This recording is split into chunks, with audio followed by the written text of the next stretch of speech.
சுவிசேஷம் 21ஆம் அதிகாரம் 8ஆம் வசனத்தை வாசிங்க.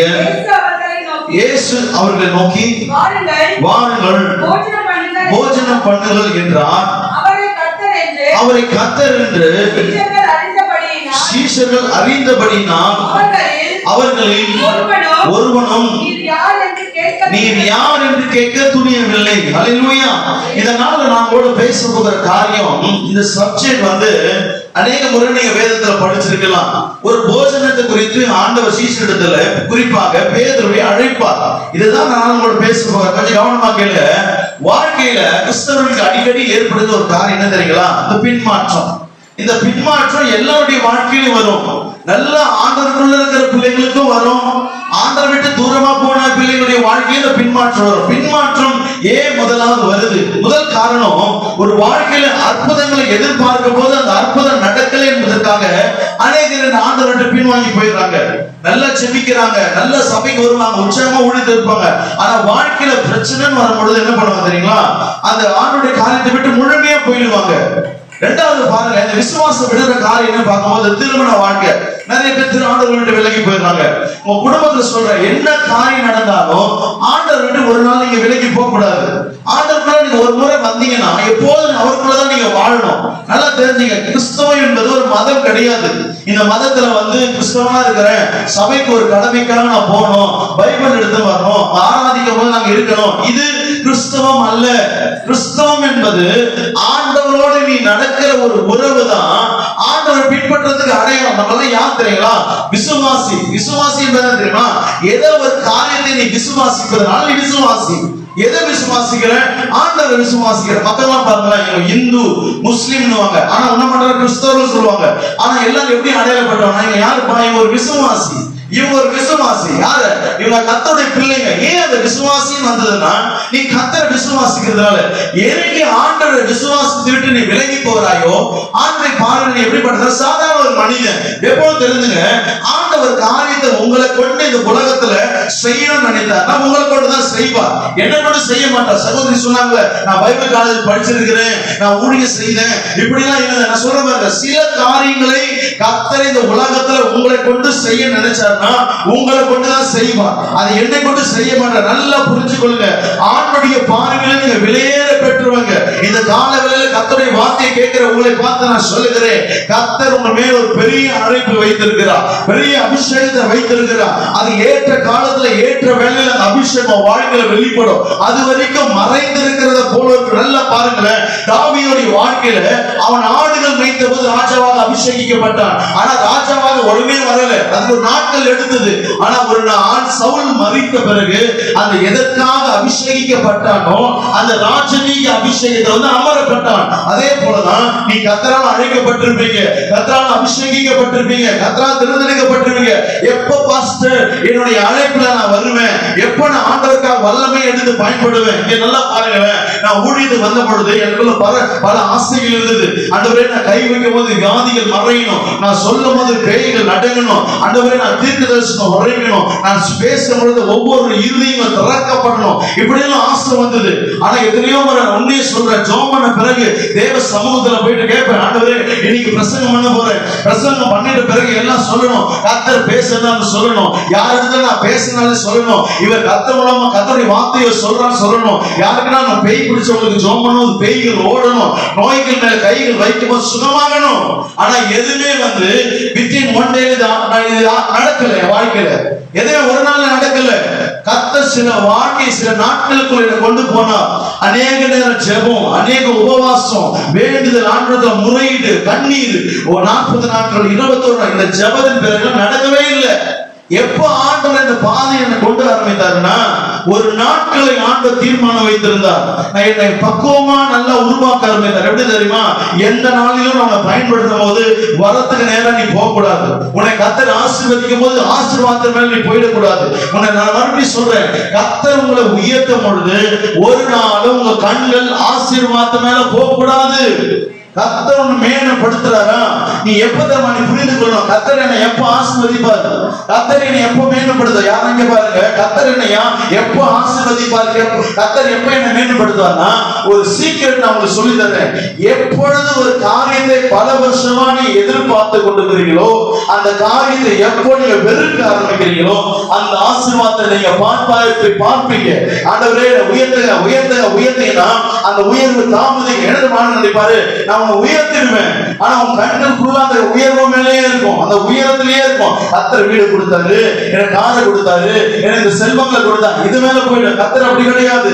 கர்த்தர் உன்னை அபிஷேகித்தாலும், கர்த்தர் உன்னை பயன்படுத்த விரும்பினாலும், உலக பிரகாரம் சமாதானம் ஆசீர்வாதம் சுகம் தந்தாலும், எனக்கு உன் கண்களை ஆண்டவரை நீ பார்க்கிறாயோ அந்த காரியங்கள் அற்புதங்கள் உன் வாழ்க்கையில நடக்கும். இந்த காலங்களில் ஒரு வேலை 9 மாதங்கள் ஏன் நடக்கல? நல்ல ஆண்டு சொல்லுகிற காரியம், ஏமா நீ விரும்புகிற காரியத்தை கொஞ்சம் வெறுக்க ஆரம்பி. நீ விரும்புகிற காரியத்தை டைட்டா பிடிக்காத, இது நடக்கணும்னு நினைக்காத, விட்டுடு ஆண்டு சமூகத்துல. ஏன் பாரத்தை நீ சுமக்கிற? நான் சொல்லுகிறேன், நீ எவ்வளவுதான் பாரம் சுமந்தாலும் குடும்ப பிரச்சனையை உன்னால தீர்க்க முடியாது. அநேகம் நினைப்பாங்க, என் வாழ்க்கையில நான் ஓடி ஓடி ஓடி குடும்பத்துல பிரச்சனை நானே தீர்க்கவே முடியாது. நீ எவ்வளவுதான் சம்பாதிங்க, குடும்பத்துக்கு பிரச்சனை ஒரு மனிதனால பாரத்தை சுமக்க முடியாது. எவ்வளவுதான் குடும்பத்துக்கு சமாதான பாத்திரமான விலை நினைச்சாலும் குடும்பத்தை சமாதானத்தை காக்க முடியாது. எவ்வளவுதான் குடும்பத்தை பேணி காக்க நினைச்சாலும் குடும்பத்தை கட்ட முடியாது. ஏன்? நீ குடும்பத்தை வெட்டியமா பிடிச்சுக்கிட்டு இந்த குடும்பத்தை விடாத, கர்த்தரை விட்டுடு. கர்த்தர் மேல் கண்கள் வை. எப்பவுமே ஆண்டவரே நீங்க குடும்பத்தை பார்த்துக் கொள்ளுங்க, குடும்பத்தை சமாதானம் நீங்க தான். நான் சொல்ற பாருங்க, குடும்பத்தை நெருக்கமா பிடிக்கிற வரைக்கும் குடும்பத்தை நீ ஒண்ணு காண முடியாது, ஒரு ஆசீர்வாதத்தை காண முடியாது. கர்த்தருக்கு ஒப்பு கொடுங்க. எப்பொழுதும் நல்லா புரிந்து கொள்ளுங்க, கர்த்தர் உன்னை எடுத்து பயன்படுத்தணும்.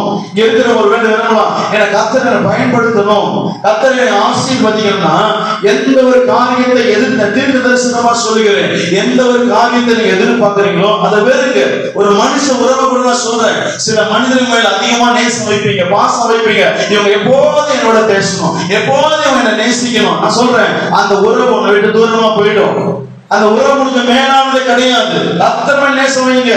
நீ நேசிச்சாலும் நேசிக்க விட்டாலும் நான் கர்த்தரை நேசிக்க ஆரம்பிப்பேன். நான் 2 நாள் முன்னாடி என் வைஃப் இடத்துல கேட்டேன், நான் யார் அதிகமா நேசிக்கணும் தெரியுமான்னு கேட்டேன். அப்பன்னு சொல்லிட்டாங்க, நீங்க ஆண்டவர் ஏன் தெரியுமா? அவங்களுக்கே தெரியும். நான் நேரடியா நான் சொல்லிருக்கிறேன், ஆண்டவரை வச்சா நான் ஆண்டவர் தான் சொல்லுவேன். ஏன் தெரியுமா? அவருடைய அன்பு என்னைக்கும் மாறவே மாறாது. அவருடைய அன்புல கலப்படமே இருக்காது. அவருடைய அன்புல எத்தனை முறை நான் கீழே விழுந்தாலும் அவர் நேசிப்பாரு. எத்தனை முறை நான் ஆண்டவரே சொன்னாலும் என்ன தூக்குறது ஒரு கை ரெடியா இருக்கும். ஆனா மனுஷனத்துல போயிட்டு எப்பொழுதுமே அட்ஜஸ்ட்மெண்ட் இருக்கணும். மனுஷனுக்கு அட்ஜஸ்ட்மெண்ட் ஒரு நாள் இல்லைன்னு வரும், சண்டை வரும். ஒரு நாள் அவங்க புரிந்துக்கல, நீங்க புரிந்துக்கலன்னா அந்த உறவு நிலைக்காது. அந்த உறவுக்காக அதிகமா ஸ்பெண்ட் பண்ணணும், டைம் ஸ்பெண்ட் பண்ணணும், அதிகமான நேரங்களை கொடுக்கணும், பணங்களை கொடுக்கணும், வேலை செய்யணும். ஆனா அந்த அன்பு கடைசியா பார்த்தா ஒரு கலப்படம் இருக்கும். ஆண்டவர் அப்படி கிடையாது. ஆண்டவருடைய அன்புல எப்பவுமே கலப்படம் கிடையாது, மாற்றம் கிடையாது. நீ விழுந்து போனாலும் நேசிக்கிற தேவனாய் இருக்கிறார். இந்த கால வேலை சொல்லுகிறேன், கர்த்தருடைய அன்பை விட்டு நீங்க தூரமா இருப்பீங்கன்னா, கர்த்தருடைய அழைப்பை விட்டு தூரமா இருப்பீங்கன்னா, கர்த்தருடைய அபிஷேகத்துல அந்த அபிஷேகத்தை இழந்ததை போல நீங்க காணப்பட்டீங்கன்னா, இந்த கால வேலை கர்த்தர் சொல்லுகிறார், உன்னை அவங்களை மறுபடியும் அந்த ஊழியத்துக்கு உன்னை அழைக்கிறார், மறுபடியும் அந்த அபிஷேகத்துக்கு உன்னை அழைக்கிறார். கர்த்தர் உன்னை எதற்காக தெரிந்தெடுத்தாலும் இந்த கால வேலை கர்த்தர் உன்னை அழைக்கிறார். தாயின் வயிற்றில் உருவாகும் முன்னே எரேமியா பார்த்த ஆண்டவர் சொன்னார், தாயின் வயிற்றில் உருவாகும் முன்னே உன்னை நான் பெயர் சொல்லி அழைத்திருக்கிறேன், ஜாதிகளுக்கு உன்னை தீர்க்கதரிசியா அழைத்திருக்கிறேன். எதற்காக அழைத்தார்? இனி எந்த நிலைமையில் அமர்ந்து கொண்டு என் வார்த்தையை நீங்க கேட்டுக்கொண்டிருக்கிறீர்களோ எனக்கு தெரியாது. ஆனா கர்த்தர் சொல்லுகிறார், மறுபடியும் உன் அபிஷேகத்துக்குள் வா, மறுபடியும் கர்த்தருடைய அழைப்புக்குள் வா, மறுபடியும் ஸ்தானத்துக்குள் வா. உன்னை கொண்டு நான் செய்ய வேண்டிய காரியம் பெரிதானவையா இருக்கிறது. ஹல்லேலூயா. மோசேயை போல ஒருவேளை சில காலங்களில் மறைந்திருக்கலாம். எல்லாருடைய வாழ்க்கையிலும் மீதியா தேசத்தை போல 40 வருஷங்கள் மறைக்கப்பட்ட வாழ்க்கை இருக்கும். ஆள் அட்ரஸ் தெரியாது. எனக்கு கர்த்தருடைய வெளிப்பாடு, எனக்கு கர்த்தருடைய அந்த முச்செடியில எரிகிற தரிசனத்தை மோசே பார்த்தானோ, அந்நாள் முதற்கொண்டு கர்த்தர் மோசேவை பயன்படுத்தினார். இயற்கைக்கு அப்பாற்பட்ட காரியங்களை கர்த்தருடைய மோசேயுடைய கரங்களை கொண்டு கர்த்தர் செய்தார். எனக்கு நான் சொல்லுகிறேன், கர்த்தருடைய அழைப்பின் நாள் உன் மேல வருகிறது. கர்த்தர் அந்த காரியங்களை வெளிப்படுத்துவாராக. மறுபடியும் உண்மையை அழைப்பவன் அழைக்கிறார். ஹல்லேலூயா. நான் நினைக்கிறேன், கர்த்தருடைய அபிஷேகம் தேர்ந்தெடுக்கப்பட்டது எங்கெல்லாம் நம்ம இருந்தோம், எங்கெல்லாம் ஆண்டவர் தெரிஞ்சுட சும்மா தெரிஞ்சுட்டு நினைச்சிருக்கீங்களா? உங்க வாழ்க்கை அபிஷேகம் சாதாரண நினைச்சிருக்கீங்களா? எங்க உலகத்துல 800 கோடி மக்கள் இருக்கிறாங்க தெரியுமா? 800 கோடி மக்கள்ல ஜஸ்ட் நினைச்சு பாருங்க, கர்த்தர் எங்கேயோ பிறந்த நீங்க உங்க குடும்பம் கூட இன்னும் ரட்சிக்கப்பட்டிருக்காது. உங்க குடும்பத்துல நீங்க எந்த அளவுக்கு ஆண்டவர் அறிஞ்சது கூட அவங்களுக்கு அறியாம இருப்பாங்க. எத்தனையோ பேர் கிறிஸ்தவங்களா பல வருஷமா இருக்கிறாங்க, அவங்க பெறாத அபிஷேகத்தை நீங்க பெற்று இருக்கிறீங்க. எத்தனையோ பேர் கிறிஸ்தவங்களா இருக்கிறாங்க, அவங்க கிடைக்காத ஊழிய பாக்கியத்தை கர்த்தர் உங்களுக்கு கொடுத்து உருவாக்கப்பட்டிருக்கிறீங்க. நீங்க என்ன சாதாரணமா உட்கார்ந்துட்டு உங்க பிள்ளைகளை பார்த்துட்டு குடும்பத்தை நடத்துறது கர்த்தர் நடக்குது. அப்படி அல்ல, உன்னை கொண்டு அநேக ஜனங்களை கர்த்தர் திறக்க வேண்டும். அந்த அக்கினி இந்த காலவேளை உண்மையில போடுகிறாரு. நீ அநேகருக்கு பயன்படுகிற பாத்திரமா நீ விளங்கணும். அல்லேலூயா. ஏன்னா பேதுருடைய வாழ்க்கையில பாருங்க, இந்த 21ஆம் அதிகாரம் நேரம் நான் வேண்டாம போகிறேன். இந்த யோவான் எழுதின சுவிசேஷம் 21ஆம் அதிகாரத்துல 1ஆம் வசனத்துல இருந்து 3ஆம் வசனம் வரைக்கும் நீங்க பாத்தீங்கன்னா, நான் வேகமா போறேன். முதல் வசனத்துல சொல்லப்படும், பேதுரு அவன் மற்ற சீஷரோட அழைத்து கொண்டு மீன் பிடிக்கும்படியா புறப்படுகிறான். கர்த்தருடைய பாருங்க, கர்த்தர் அடுத்தது 12 சீஷர்ல பிரதானமா இருக்க வேண்டிய சீஷர் யார் தெரியுமா? இந்த பேதுரு தான். எல்லாருமே நல்லா பாருங்களேன், ஒரு முதலமைச்சர் இருந்தாருன்னா அவர் இறக்கிறதுக்கு முன்பாகவே யார் அடுத்ததான் இந்த ஸ்தானத்துல வரணுன்றத முன்னாடி கை காட்டிடுவாங்க, இவர் தான் வரப்போறார். அதே போலதான் ஆண்டவர் அவங்க ஊழியம், ஆண்டவராக இயேசு கிறிஸ்து ஊழியம் மகிமையான ஊழியம். அநேகர் ஆண்டவர் பக்கம் திரும்பினார், அற்புத அடையாளம் செய்தார். இவ்வளவு பெரிய ப்ராஜெக்ட யாருக்கு ஆண்டவர் காட்டினாரு? இந்த பேதுருவை காட்டிடா. பேதுருவே, நீ கற்பாறை, சாதாரண மனிதன் இல்ல, உண்மையிலே சபையை கட்ட போற, நீ தான் அடுத்தது. இப்படி எல்லாம் சொல்லப்பட்ட பேதுரு ஒரு நாள் உயிர் பயத்துக்காக மறுதளிக்கிறார். இவர் யாருன்னு தெரியாதுங்க, இவர் யாருன்னு தெரியாது. இனி அநேகர் அழைப்படிங்க மறுதளிச்சு கொண்டு இருக்கிறீங்க. ஆண்டவர் எதற்காக உங்களை தெரிந்தெடுத்த நீங்க மறுதளிச்சுட்டு வாழ்ந்து கொண்டு இருக்கிறீங்க. உங்களுக்கு நல்லாவே தெரியும். இன்னைக்கு பேர் என்பவன் தெரியாமலா இல்ல. எதுக்கு மீன் பிடிக்க போனா தெரியுமா? நான் தகுதி இல்ல, நான் தகுதி இல்லை. அந்த நாட்கள் எல்லாம் போயிடுச்சு. ஆனா நான் சொல்லட்டுமா, இருக்கிறதுல மோசமான விஷயம் தெரியுமா? நீ அழைப்பை விட்டு நீங்க விலகி இருந்தனா ரொம்ப வாழ்க்கை ரொம்ப பாதிப்பு உண்டாக்குற விஷயம் தெரியுமா? நீ மற்றவங்களையும் பாதிச்சிருவ, மற்றவங்களுக்கு பாதிப்பு உண்டாக்கிடுவ. ஏன் தெரியுமா? இவன் மற்ற சீஷரையும் அழைத்து கொண்டு மீன் பிடிக்க போறான். இவன் மற்ற பின்மாற்றத்தை போல மற்ற எல்லாரையும் அழைத்து கொண்டு போகிறான். ஒருவேளை கர்த்தருடைய அழைப்பு உன் மேல இருந்துட்டு நீ சாதாரண ஒரு மனுஷனை வாழ நினைச்சுன்னா உனக்கு மட்டும் பாதிப்பு இல்ல, அது உன் குடும்பத்துக்கே பாதிப்பு. யோனா கர்த்தருடைய அழைப்பை விட்டு விலகி போகும்போது அவன் நிமித்தமா அந்த படகில் இருந்த எல்லாருக்கும் பாதிப்பு, எல்லாருக்கும் ஒரு மரண பயம் உண்டாகுது. அப்ப சொல்லுகிறான், இதுக்கு காரணம் நான் தான். இன்னைக்கு நான் சொல்லுகிறேன், கர்த்தருடைய அழைப்பு இருந்துட்டு சாதாரண ஒரு மனுஷனை வாழ ஆசைப்பட்ட உன் நிமித்தமா குடும்பம் கஷ்டப்படும், உன் பிள்ளைங்க கஷ்டப்படும். ஏன் தெரியுமா? நீ நிக்க வேண்டிய ஸ்தானத்தில் நிக்கணும், நீ மறுபடியும் நிக்க வேணும். ஒருவேளை நீ நினைக்கலாம், பாஸ்டர் எனக்கு நீங்க பேச பேச தெரியுது, நான் மறுபடியும் எழுமணும், நான் மறுபடியும் பிரகாசிக்கணும், மறுபடியும் கர்த்தருக்கா பெரிய காரியம் செய்யணும். நான் சொல்லட்டுமா? நல்ல விஷயம் சொல்லட்டுமா? எந்த கர்த்தர் மோசேக்கு வெளிப்படுத்தினாரோ, எந்த கர்த்தர் பவுலுக்கு வெளிப்படுத்தினாரோ, அதே தேவன் தான் இந்த 21ஆம் அதிகாரம் முதல் வசனம் சொல்லுகிறது, கர்த்தர் அவனுக்கு வெளிப்படுத்தினார். இந்த சண்டையில உயிர்த்தெழுந்த நான் சொல்கிறேன், கர்த்தர் உனக்கு வெளிப்பட்டு கொண்டிருக்கிறார். ஒருவேளை கண்களினால நீ ஆண்டவராகிய இயேசு கிறிஸ்துவை காலையில பார்க்காம இருக்கலாம், அவருடைய வார்த்தை வருகிறது, அவர் தான் அவனோடு பேசிக் கொண்டிருக்கிறார், அவர் தான் அவனை வெளிப்படுத்தி கொண்டிருக்கிறார். மறுபடியும் நீ வர வேண்டும். சாந்தாடா போனா எத்தனை பேர் விசுவாசிக்கிறீங்க? கர்த்தர் வெளிப்படுத்திக் கொண்டிருக்கிறார். வெளிப்பட்டு தெரியுமா? அவர் மறுபடியும் உன்னோடு பேசிக் கொண்டிருக்கிறார், மறுபடியும் பேசிக் கொண்டிருக்கிறார். நினைச்சு பாருங்க, கேட்க கேட்க நினைச்சு பாருங்க. ஐயோ, இந்த வயதுல கர்த்தர் இந்த வாக்குத்தத்தத்தை அவர் கொடுத்து அழைத்தாரு. இந்த ஜபத்துக்கு போகும்போது நான் முழங்கால் படிக்கிட்டு, ஆண்டவரே உமக்கான ஊழிய செய்ய ஒப்பு கொடுத்தேன். இந்த நாட்கள் இப்படிதான் இருக்கும்னு நினைச்சேன். ஒன்னும் டைம் கெட்டு போகல, இன்னும் வாழ்க்கையில ஒண்ணு இழந்தது ஒண்ணுமே இல்லை. நான் சொல்ற பாருங்க, உன் வாழ்க்கை சமாதானத்தை இழந்திருக்கலாம், சந்தோஷம் இருக்கலாம், நீ எதை வேணா இழந்திருக்கலாம். இழக்கக்கூடாத ஒன்னே ஒன்று என்ன தெரியுமா? கர்த்தர் மேல் வைத்த அபிஷேகத்தையும் கர்த்தர் வைத்த அழைப்பையும் கர்த்தருடைய பிரசன்னத்தை சுமந்து செல்கிற பாத்திரமாய் இருக்க வேண்டிய நீ அதை இழந்து வாழக்கூடாது. ஹல்லேலூயா. கர்த்தர் அதுதான் எதிர்பார்க்கிறாரு. நான் சொல்லிக்கிறேன், சாதாரண மனுஷன் கிடையாது. நீங்க ஒவ்வொரு ஆண்டுக்கா பெரிய காரியம் செய்யக்கூடிய கர்த்தர் அழைத்தையும் வைத்திருக்கிறார். உங்க எதிர்காலம் உங்களுக்கே தெரியல. கேட்டுக்கொண்டிருக்கும் சாதாரணமா கேட்கறீங்க, பாஸ்டர் நான் ஒரு விசுவாசி. விசுவாசி கிடையாது நீ. தேவனால் அழைக்கப்பட்டவன் நீ, தேவனால் அழைக்கப்பட்டவன் நீங்க. கர்த்தர் உன் மேல அபிஷேகம் வைத்து ஒருவேளை நீங்க நினைக்கலாம், ஐயோ நீ சொல்ற அளவுக்கு நான் அபிஷேகம் பெறல.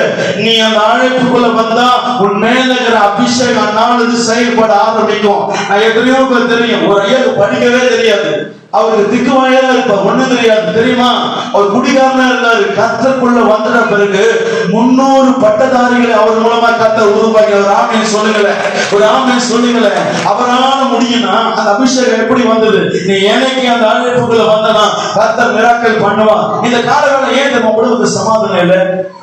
ஏன் வாழ்க்கையில போராட்டம் தெரியுமா? ஒரு ரகசியத்தை சொல்லட்டுமா? நீ இருக்க வேண்டிய ஸ்தானத்துல இல்லாதபடி வேற ஒரு காரியம் செய்தனால்தான் கர்த்தர் உன்னை ஆசீர்வதிக்க மாட்டேங்கிறாரு. கர்த்தர் உன்னை ஆசீர்வதிக்க மாட்டேன் தெரியுமா? நீ ஆசீர்வதிச்சு அங்கேயே வாழ்ந்துருவ, அங்கேயே டென்ட் போட்டுருவ, அங்கேயே உட்கார்ந்துருவ. கர்த்தர் உன்னை ஆசீர்வதிக்காம ஒவ்வொரு நாளும் பாதுகாத்து வர காரணமே புரிஞ்சு கொள்ளுங்க. தீர்க்கதரிசனமா பேசுகிறேன். கர்த்தர் உன்னை ஆசீர்வதிக்காம ஒரே இடத்துல வைத்திருக்கிறாரு, ஆனா முன்னேற்றம் இல்ல, ஒரு உயர்வு இல்ல. ஏன் காரணம் தெரியுமா? நீ அங்கே உட்கார்ந்துருவ. ஒருவேளை பேருக்கு மட்டும் மீண்டது பிடிக்கப்பட்டதுன்னா, அவன் வலையை கிழித்ததுன்னா, அவன் தொழில் அதுவாக மாறிட்டு இருக்கும். அவன் வாழ்க்கையில ஃபுல்லா டயர்ட், ஒரு சோர்வு, ஏமாற்றம். ஐயோ ராமனும் பிரயாசப்பட ஒரு நீ அகப்படல. எப்படி அகப்படும்? கர்த்தர் மேல ஒரு அழைப்பு இருக்கும்போது வேற ஒரு காரியம் செய்ய உன்னை அனுமதிப்பாரா? உன்னை விட்டு கொடுப்பாரா? விட்டு கொடுக்கவே மாட்டாரு, உன்னை விட்டு கொடுக்கவே மாட்டாரு. நீ கையிட்டு செய்வ, நஷ்டம் வரும். நீ கையிட்டு செய்வ, சமாதானம் இருக்காது, செல்வம். ஏன்? நீ அழைக்கப்பட்ட வேண்டிய இடத்துல இல்லாதபடி வேற ஒரு வேலை செய்து கொண்டிருக்கிற. ஆனா நீ சொல்லுகிறேன், கர்த்தர் ஒரு அற்புதத்தை உனக்கு செய்வாராக. உன் நிலைமை அறிந்த ஒரே ஒரு தெய்வம் யார் தெரியுமா? ஆண்டவர் இயேசு மாத்திரமே. என் ஆண்டவர் பிடிச்ச காரியம் தெரியுமா? எப்போதெல்லாம் என் நம்பிக்கை அற்று போகுதோ மனுஷன் மேல, சூழ்நிலை மேல, இது மேல ஒண்ணுமே இல்லை நினைக்கும் போதுதான் ஆண்டவர் சொல்லுவாரு, இப்போது நான் அற்புதம் செய்ய உண்மை உள்ளவனா இருக்கிறேன். இப்போ என்னால அற்புதம் செய்ய முடியும், விசுவாசிக்கிறியா? இந்த பாத்திரத்தை என்னால் எடுக்க முடியும், நீ விசுவாசிக்கிறியா? அநேக வார்த்தை கேட்கிற அநேக எமோஷனலா சில மனிதர்களால பாதிக்கப்பட்டிருக்கலாம், உடைக்கப்பட்டிருக்கலாம். சரீர பலவீனம் மாத்திரம் நீங்க பலவீனமா இல்லாம எமோஷனல பாதிக்கப்பட்டிருக்கலாம், சமாதானம் இல்லாம, சந்தோஷம் இல்லாம, விடுதலை இல்லாம. அநேக முறை சபையில சொல்றதுதான், நம்ம முகத்துல சந்தோஷமா இருக்கிற மாதிரி இருப்போம், நல்ல மேக்கப் போட்டு ட்ரெஸ் போட்டு சிரிக்க நல்லா இருக்கிறா கேட்கும், நல்லா இருக்கிற சொல்லுவோம். ஆனா உள்ளத்துல பார்க்கும் போது ஏதோ ஒரு வேதனை சுமந்து கொண்டுதான் இருப்போம்.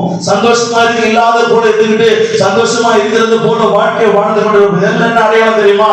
உன்னுடைய ஸ்தானத்துல, உன்னுடைய அழைப்புல இல்லாத ஒரு ஏமாற்ற வாழ்க்கையில நீ வாழ்ந்து கொண்டு உன்னை ஏமாற்றி கொண்டிருக்கிற. கர்த்தர் சொல்லுகிறார் என்ன தெரியுமா?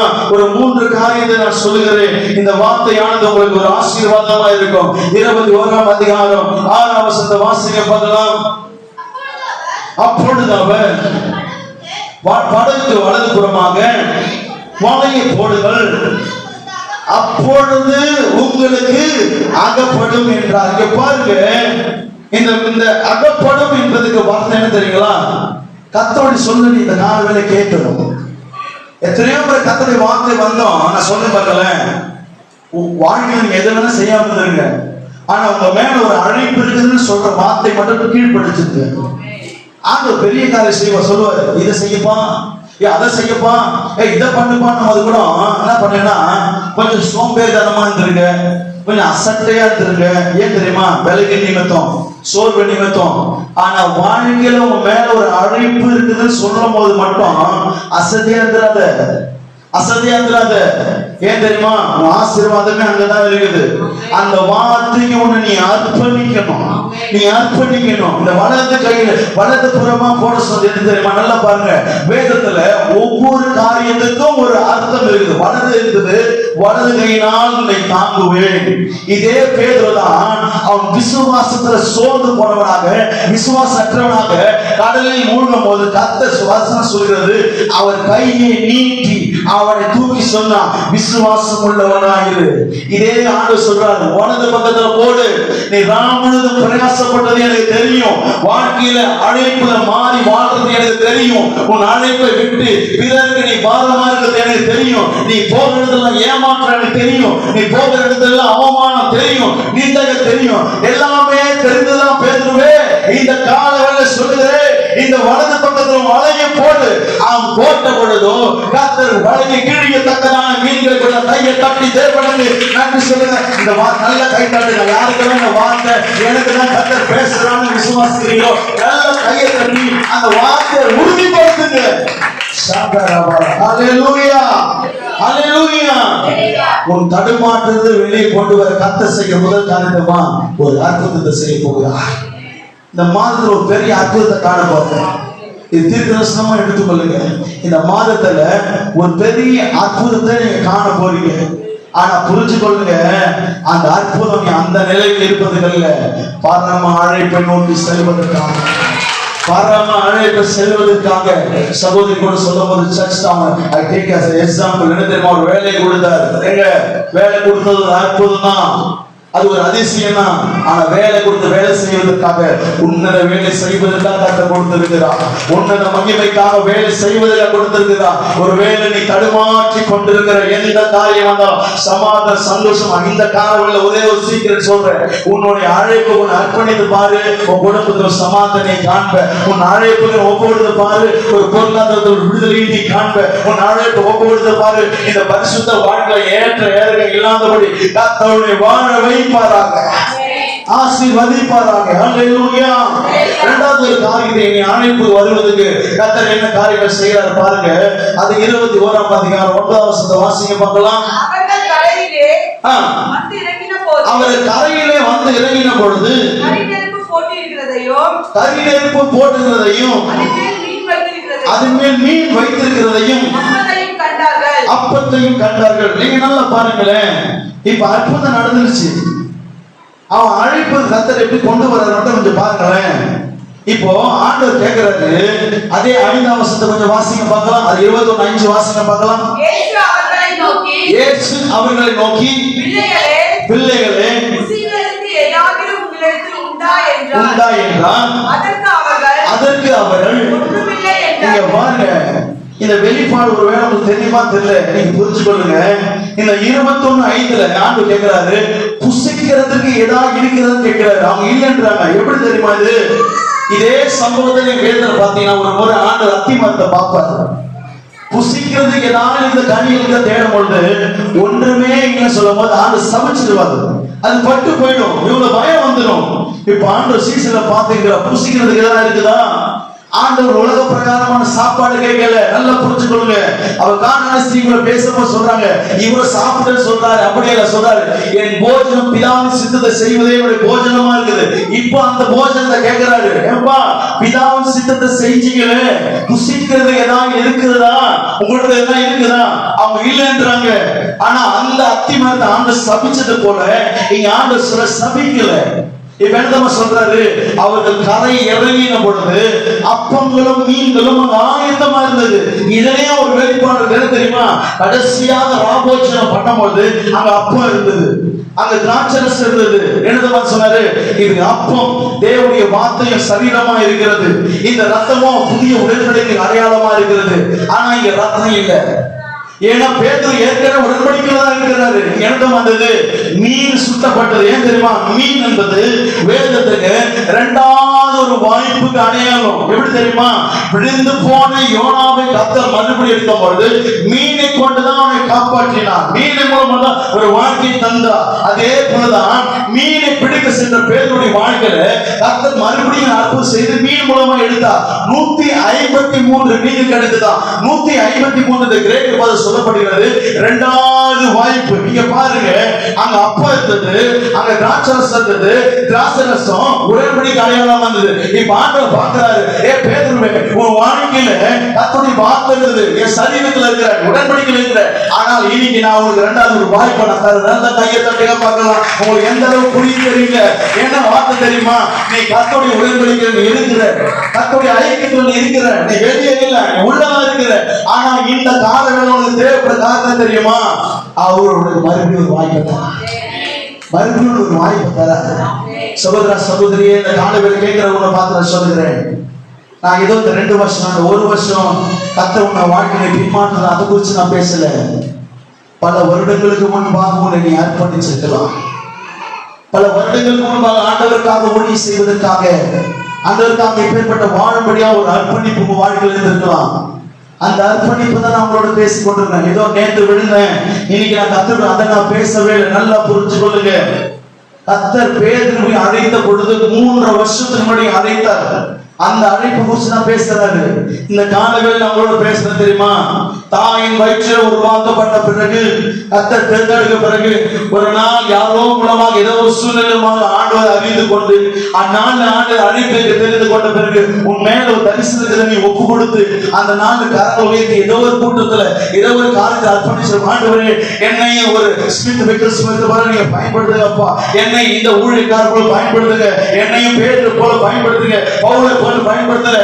அந்த அழைப்பதான் இந்த கால வேளை பேசிக் கொண்டிருக்கிற மகளே, அந்த அழைப்பதான் பேசிக் கொண்டிருக்கிறேன். இன்னும் எதுவாய் கர்த்தர் உடன்படிக்கையோடு அழைத்தாரோ மறுபடியும் சொல்லுகிறார், இனி நான் உன்னை கொண்டுதான் அந்த காரியங்களை செய்ய போகிறேன். நல்ல கரங்களை தட்டி சொல்லுங்க, அந்த உடன்படிக்கை இருக்கிறது, அந்த அழைப்பு மறுபடியும் மேலே வருகிறது. நான் சொல்லுகிறேன், நீ அநேகருக்கு ஆசீர்வாதமா இருப்ப, நீ அநேகருக்கு ஆசீர்வாதமா இருப்ப.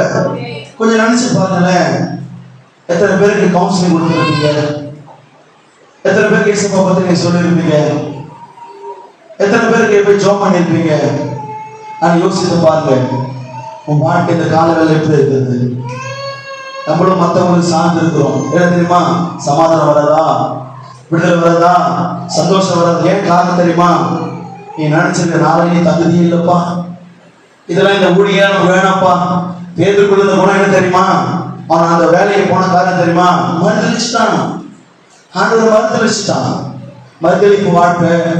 இனி நான் தகுதி இல்லை, அவன் ஊழியத்தெல்லாம் எடுப்பதுக்கு தகுதியே கிடையாது, ஊழியத்தெல்லாம் செய்ய தகுதியே கிடையாது. என்னலாம் யாருன்னா ஆண்டு செய்யணும், பரிசுத்தமா இருப்பாங்க, அவங்க செய்யணும். என் வாழ்க்கை ஜபம் இல்லை, பரிசுத்தம் இல்லை, வேதவாசிப்பு இல்லை, என்னெல்லாம் ஆண்டு செய்ய சொல்ல வேணாம். செய்ய சொன்னவன் வேண்டாம், நானும் செய்ய மாட்டேன்.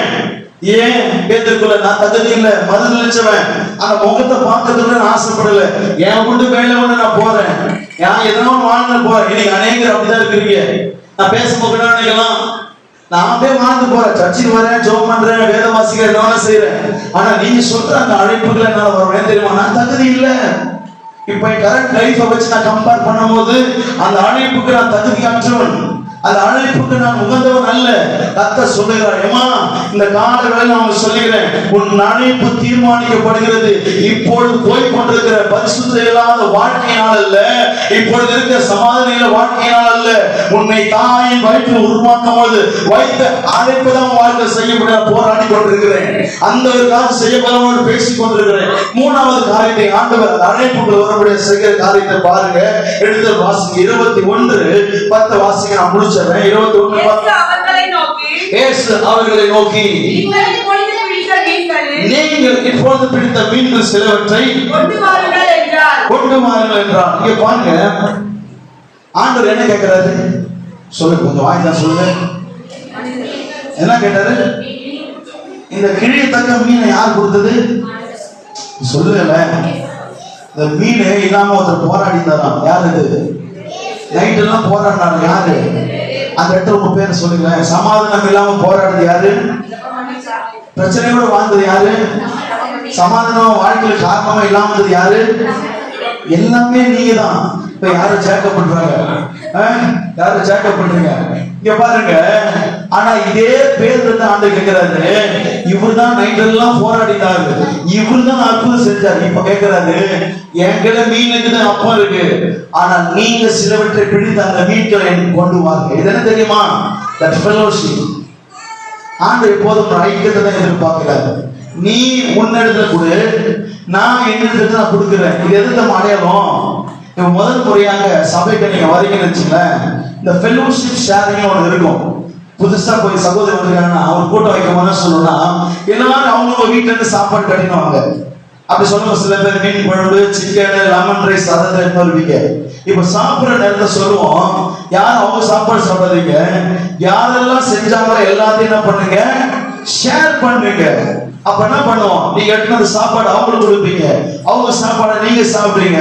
இதுல நல்லா இருந்தா என்ன பண்ணுவீங்க, சாப்பிடுவீங்க. சிலர் நல்லா இருந்தா என்ன பண்ணுவீங்க, சாப்பிடுவீங்க. இது எது அடையலாம்? ஸ்கூலுக்கு போயிருப்பீங்க, முதல் முறை எப்படி ஃப்ரெண்ட் ஆவீங்க, எப்படி ஆபீஸ் போறீங்க, எப்படி ஃப்ரெண்ட் ஆவீங்க, டிஃபன் பாக்ஸ் தான் ஃப்ரெண்ட்ஷிப்பே உருவாகும்.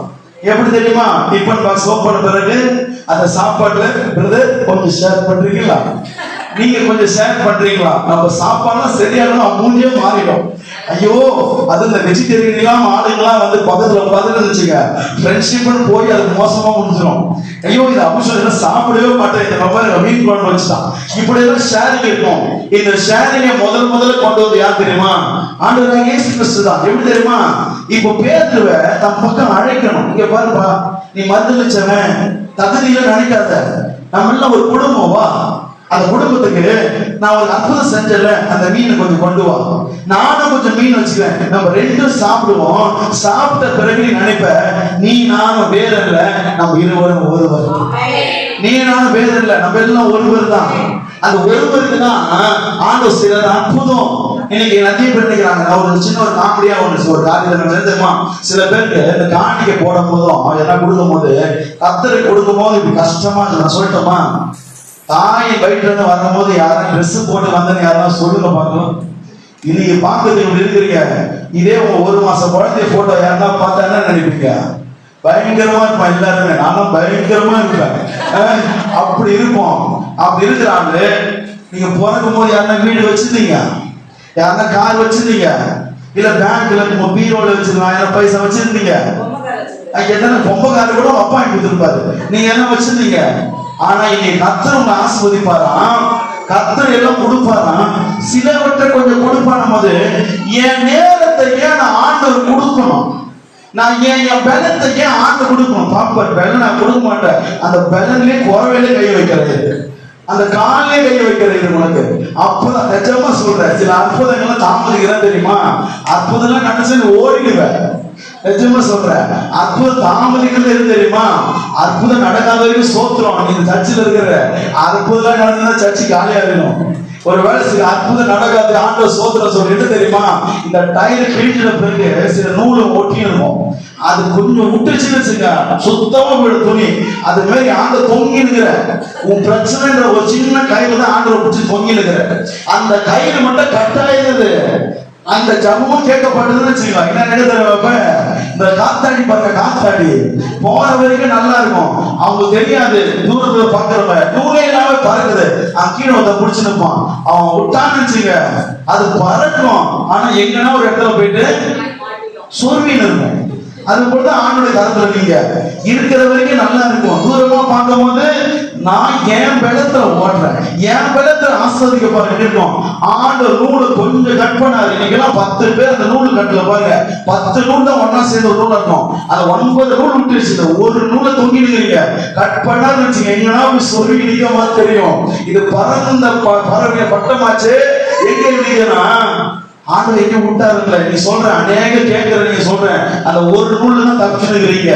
அதனால ஆண்டவர் காலவையில கொடுக்க வரும் மறுபடியும் சப்ஜெக்ட் முடிச்சிடுறேன்.